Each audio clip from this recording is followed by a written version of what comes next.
নমস্কার বন্ধুরা, বেশ কয়েক মাস আগে বানানো পনির কবিরাজি তোমাদের ভালো লেগেছিল, তাই আবদারও ছিল কিছু বন্ধুদের চিকেন কবিরাজি দেখানোর। আজ বানানোর সময় তাই ক্যামেরাটা অন করে দিলাম আমি, পেটুক বাঙালি। পনির কবিরাজির ভিডিও লিঙ্ক আমি ডেসক্রিপশন বক্সে দিয়ে দিচ্ছি, চাইলে দেখে নিও তোমরা। আজ ভিডিও করার প্রিপারেশান ছিল না, হঠাৎই কবিরাজি বানানোর সময় ক্যামেরা অন করে নিয়েছি, তাই ভুল ত্রুটি হলে একটু ক্ষমা করে দিও আমায়। চিকেন ব্রেস্ট এভাবেই আনা থাকে আমাদের বাড়িতে, এতদিনে তো তোমরা জেনেই গেছো। তো চিকেন কবিরাজি আর কাটলেট একসাথে বানাবো, সেটা বানানোর জন্য আমি আমার অদক্ষ হাতে এই চিকেন ব্রেস্ট থেকে ফিলে করে নিচ্ছি। দুটো ফিলে সুন্দর এসছে আর দুটো এসছে ছেঁড়া ছেঁড়া, এবড়ো খেবড়ো। আমি এইগুলো দিয়েই কাটলেট আর কবিরাজি বানিয়ে ফেলছি, তবে বাজার থেকে অবশ্যই সহজেই কিনে আনতে পারা যায় এই চিকেন ফিলে। দুবার ম্যারিনেশন করব চিকেনকে। প্রথমবারে দিচ্ছি 1 টিস্পুন ভিনেগার, গন্ধরাজ লেবু ছিল বাড়িতে, রস বেশি নেই কিন্তু গন্ধের জন্য ওইটা সামান্য দিয়ে দিচ্ছি, ওই 1/2 টিস্পুন মতো হবে। লবণ দিচ্ছি 1/2 টিস্পুন, দিচ্ছি গোলমরিচের গুঁড়ো 1/2 টিস্পুন। চিকেন ফিলেগুলোতে এই মশলা এখন খুব ভালো করে মিশিয়ে নিচ্ছি হাত দিয়ে অবশ্যই। এই ফার্স্ট ম্যারিনেশনটা করে চিকেনটাকে রাখছি 10 থেকে 15 মিনিট। সেই সময় সেকেন্ড ম্যারিনেশনের মশলাটা আমি রেডি করে নিয়েছি আমি 1 মুঠো ধনে পাতা, 1 মুঠো পুদিনা পাতা, 5-6টা কাঁচা লঙ্কা ঝাল বুঝে নিয়েছি, 7-8 কোয়া রসুন আর 1 ইঞ্চি আদা। এইগুলোকে মিক্সিতে একটা পেস্ট করে নেব, জল ছাড়া মিক্সিতে এই পেস্টটা বানাতে হবে আমায়।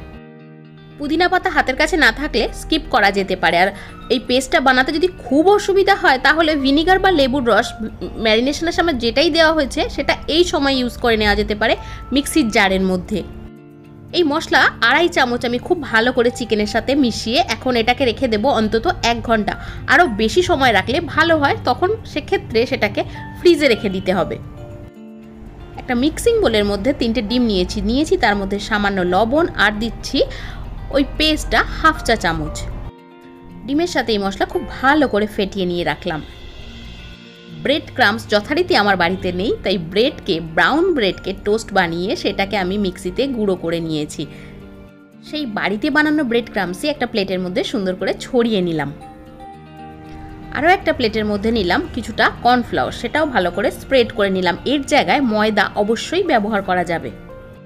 চিকেন ফিলে ম্যারিনেশন করা অবস্থায় 1 ঘন্টা হয়ে গেছে। এখন সেই ফিলে প্রথমে নিচ্ছি একটা কর্নফ্লাওয়ারের কোটিং দিয়ে দিচ্ছি আলতো হাতে, তারপর সেটাকে ওই ডিমের গোলায় চুবাবো। সেখান থেকে অতিরিক্ত ডিমটা ঝেড়ে দিয়ে এবার আমি ব্রেড ক্রাম্বসে একটা কোট করে নেব। প্রথমে দুটো ফিলেকে আমি চিকেন কবিরাজি করব বলে একটা মাত্র কোটিংই ইউজ করছি, মানে ব্রেড ক্রাম্বসে একবার মাত্র কোট করছি। বাকি দুটো ফিলে দিয়ে বানাবো কাটলেট, সেই জন্য সেগুলোকে আমি ডাবল কোট করব।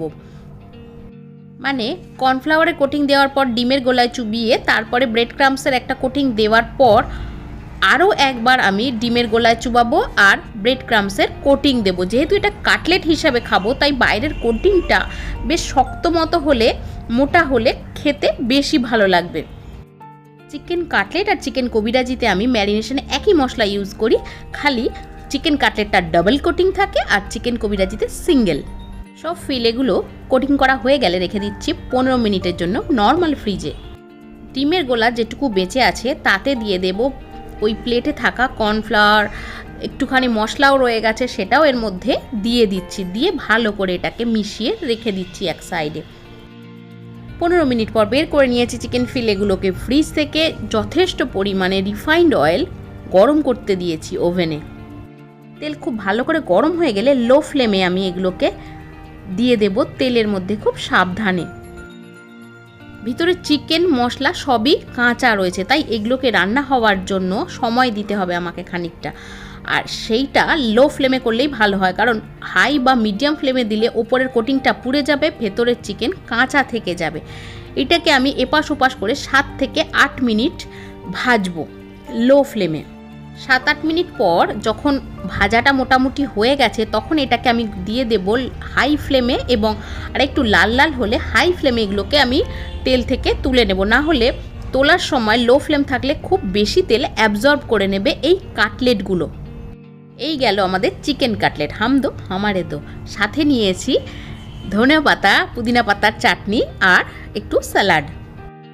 এই 7-8 মিনিট ফ্রাই করাতে লো ফ্লেমে চিকেনটা কিন্তু খুব সুন্দর করে সেদ্ধ হয়ে গেছে, কেটে যাচ্ছে খুব সহজে, উপরটা রয়েছে ক্রাঞ্চি, ভেতরটা রয়েছে সফট। এইবার কবিরাজির জন্য রাখা ফিলেগুলোকে ভেজে নেব।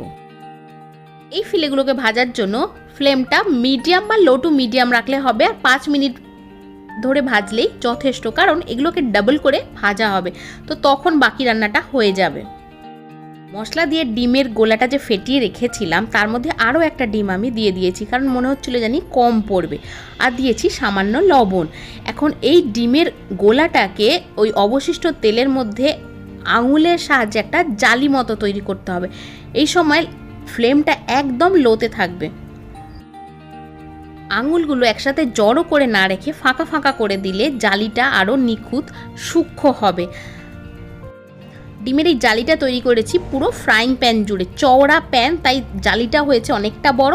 এবার ওর মধ্যে ডিমের গোলায় আরেকবার কাটলেটটাকে জুবিয়ে বসিয়ে দিয়েছি, খুব সাবধানে, ফ্লেম একদম লোতেই রয়েছে। এইবার কভার করতে হবে একটু সাবধানে, দুটো স্প্যাচুলা নিয়ে আমি যেভাবে করছি। এমন কিছু টাফ নয় ব্যাপারটা, আর তেলটা কম আছে বলে ছিটকে যাওয়ারও সম্ভাবনা নেই। এইভাবে একটু সাবধানে উল্টিয়ে নিয়ে এখন আমি ফ্লেমটাকে মিডিয়ামে দিয়ে দেব, কারণ ডিমটা একদম সাদা সাদা হয়ে রয়েছে, আর একটু আমি ব্রাউনিশ চাইছি কালারটা। তারপরে আমি এটাকে হাই ফ্লেমে তুলে নেব। আর একটা কবিরাজিও একইভাবে ভাজা হয়ে গেছে, তুলে নিচ্ছি তেল থেকে। কলকাতার রেস্টুরেন্টের আর ফাস্টফুড সেন্টারগুলোর খুব বিখ্যাত দুটো রেসিপি, চিকেন কাটলেট আর চিকেন কবিরাজি, তৈরি হয়ে গেছে খুব সহজেই বাড়িতেই। এই জমাটি শীতের সন্ধ্যা উপভোগ করার জন্য জমজমাট আয়োজন আজ আমার বাড়িতে। দেখতে হয়তো রেস্টুরেন্টের মতো একদম পারফেক্ট হয়নি, তবে খেতে অনেক বেশি সুস্বাদু হয়েছে, গ্যারেন্টি পেটুক বাঙালির। অনেক ধন্যবাদ তোমাদের পুচকে এই চ্যানেলটাকে এত ভালোবাসা দেওয়ার জন্য। আর যারা এখনও আমার পরিবারের সদস্য হওনি, যদি ভালো লাগে আজকের এই রেসিপি, তাহলে আমার পাশে থাকার জন্য চ্যানেলটাকে সাবস্ক্রাইব করো, লাইক করো, বন্ধু পরিবারের সদস্যদের মধ্যে শেয়ার করো প্লিজ।